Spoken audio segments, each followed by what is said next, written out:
Welcome to Oyetola Speak YouTube channel. Thanks for watching. Please don't forget to subscribe. Lovers all over the world, welcome to our YouTube channel. Gẹ́gẹ́ bí ẹ ti mọ̀ wípé update tá a máa ń fún yín náà, ọ̀rọ̀ politics ó wà lára àwọn update tí a máa ń fún yín. So gẹ́gẹ́ bí ẹ ti mọ̀ pé àárín ọ̀gbẹ́ni Abdulrauf Adésọjí Aregbsola àti Alhaji Sita Oyetola nínú ẹgbẹ́ APC ìpínlẹ̀ Ọ̀ṣun wípé kò tó àti ààrẹ aṣíwájú Bọ́lá Ahmed Tinubu. So ọ̀gbẹ́ni Aregbsola wọ́n jáde síta, wọ́n sọ̀rọ̀ gbogbo bí ọ̀rọ̀ ìjà bó ṣe wáyé ní àárín àwọn Alhaji Sita Oyetola àti ọ̀gbẹ́ni Rauf Adésọjí Aregbsola nígbà tí wọ́n ṣe ètò ìdìbò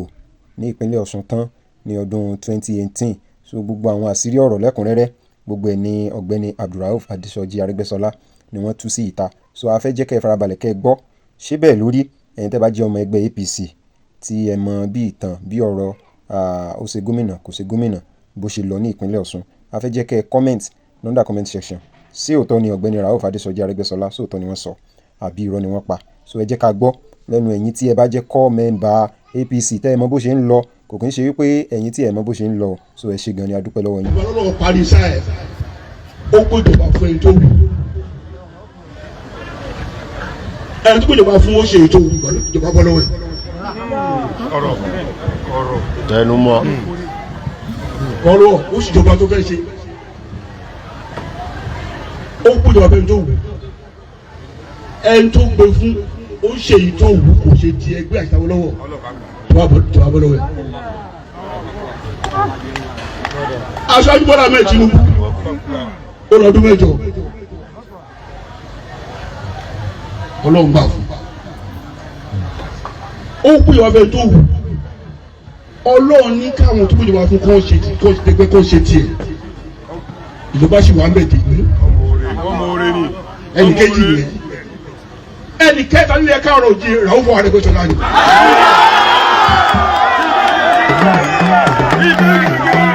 àtẹ̀tò fẹ́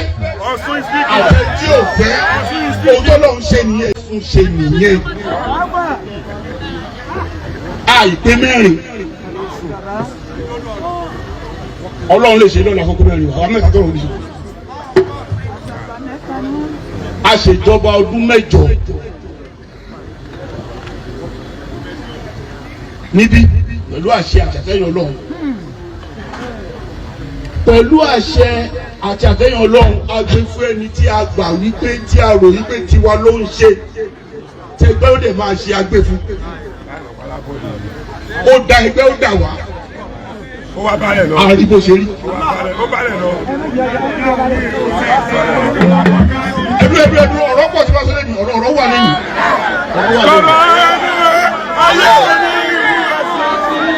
torí àwọn tí wọ́n fara balẹ̀ tán sí lọ́sùn tán fara balẹ̀ láti mọ wúlẹ̀wúlẹ̀ kàtìkàtì náà ń wú.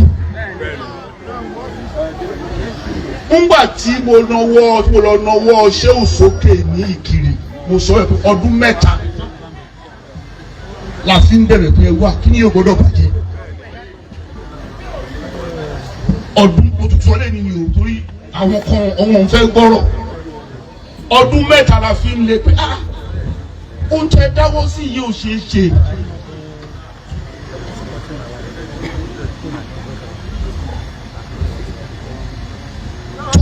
ti ẹ̀rù ti ara ti ẹ̀rù tàwọn tó wà lẹ́yìn kí lábá ẹ̀dù mo sọ nǹkan lẹ́yìn mo dẹ̀ sọ gbogbo yín lẹ́yìn ta ní èmi àti ẹ ní gbólóhùn aṣọ láàrin ìwọ̀n kan tó dé ká tó bẹ̀rẹ̀ sí ń dìtẹ̀ kò sí o àti ètò ga lára wọn àti ètò kúrú àìdá nínú ẹ̀jọ̀ ipò ni àbí ní bọ́lọ̀ ń ṣe dáhùn wọ́n lè kí mo ń bu wọn ní mo ń bu wọn àti tó ga nípò àti tó kéré nípò lára wọn kọ́ sọ pé bí kọ́lá ti ní gbólóhùn aṣọ tó fi ń gbà mí jà nkọ́lá lọ́jọ́ sọ o tó wá di pé wọn ò gbà fún mi tó fi kẹ̀yìn sí mi kò sí o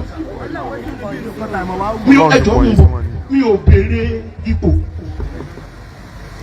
mi ò béèrè owó mi ò béèrè kẹ́kẹ́ ìgbọ́rọ̀ sí mi lẹ́nu ó tá a bèrè ní pé ẹgbẹ́ yìí ò gbọ́dọ̀ dà o. ẹgbẹ́ tẹ bá wa lẹ́nu ẹ̀ kí ṣe pa dáadáa ẹgbẹ́ tẹ bá wa lẹ́nu ẹ̀ yìí omi ẹ̀jẹ̀ àti ìfarakulẹ̀ lọ́lọ́mùbá gbé dúró ẹ wù yẹn ẹ má jẹ́ kó dàrú ọdún mẹ́ta la fi sọ bẹ́ẹ̀ àwọn tí ò yé ń sọ kátikàti kò sẹ́ni kan ra wọn tí bá dẹ̀ wà kó bọ́ta wípé ìyapa ẹnu wà láàrin wa nínú ilé tó fi lọ ń jàǹdà kókó wọn ní kan ni o ní méjì ni o ní àkópọ̀ ni o àtẹni tó ga lára wọn o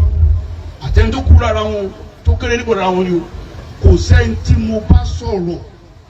tó jẹ́ pé abára wa akàn wọ́n dé ta nọ́bẹ̀rẹ̀ sísọ kátikàti.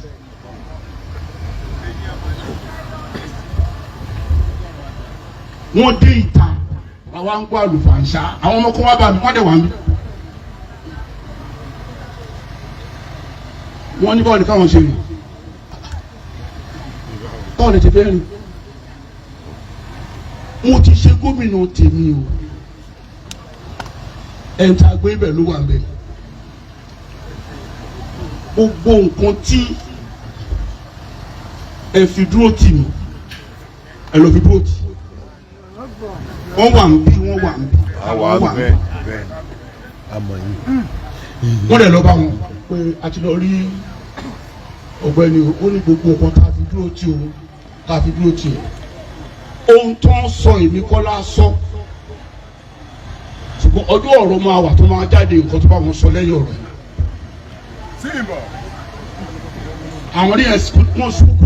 ẹkún kúrò ń bẹ̀ yìí kí la gbọ́ yìí àwọn ọmọdé yẹn wà ń bíbá yìí ìkànnì yẹn ńgbà tí ọ̀hún fẹ́ bọ́ lọ́wọ́ wọn tán ìkànnì àwọn wá bá mi ẹnìyẹn bí dibẹ́tẹ́ ti ń ka ìyá àríyá kàárẹ̀ yìí ó ní èmi náà ló ní kóun lọ bẹ̀ àṣẹ mi lòún tẹ̀lé tóun fi lọ bẹ̀ tóun fi kúrò torí tóun ti pàṣẹ ìwò gbọ́dọ̀ yí padà òun tó yẹ kí n sọ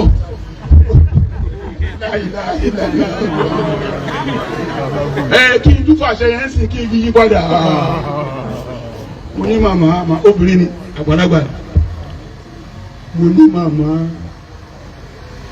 òkété gbàgbé àbòsí ó ní ọjà ó káwọ́ lérí ẹ̀pá òbóró mọ̀ bó ṣe ń sọ ìyá máa gbọ́ adẹ̀dún kì lọ́kàn ẹ̀ ìkọlọ́ra wọn lẹ̀ ìkọlọ́ra wọn lẹ̀ ìkọlọ́ra wọn lẹ̀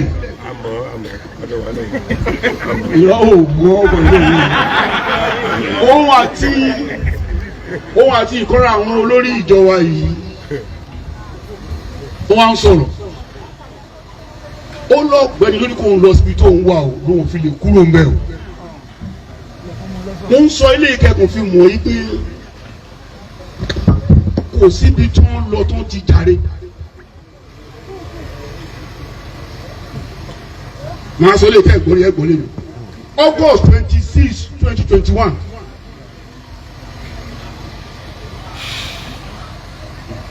ọ̀gá pápátá ní ká ṣèpàdé pẹ̀lú àwọn aṣojú òun l'Àbújá ọ̀gá wa pátápátá olùwà láwọn méjì sí wa ká bá ṣèpàdé l'Àbújá àwọn mọ́kànlélọ́gbọ̀n nínú àwọn tó jẹ́. Lovers all over the world tẹ́ ẹ bá farabalẹ̀ wo fídíò ẹ rí i pé ọ̀gbẹ́ni Rauf Adésọjí Aregbsola wọ́n sì ń bá ọ̀rọ̀ wọn lọ wọ́n ní wípé wọ́n pe àwọn sí Àbújá láti ṣe meeting so apá kejì tó ń ṣe episode 2 a máa mú wá sí etí gbọ̀nyìn sí ojú móhùnmáwòrán yín tẹ́ bá ṣe ń darapọ̀ mọ́ channel ẹ bá wa subscribe ẹ bá wa like ẹ comment ẹ dẹ̀ share so I really appreciate your support yín we love you all thanks for watching.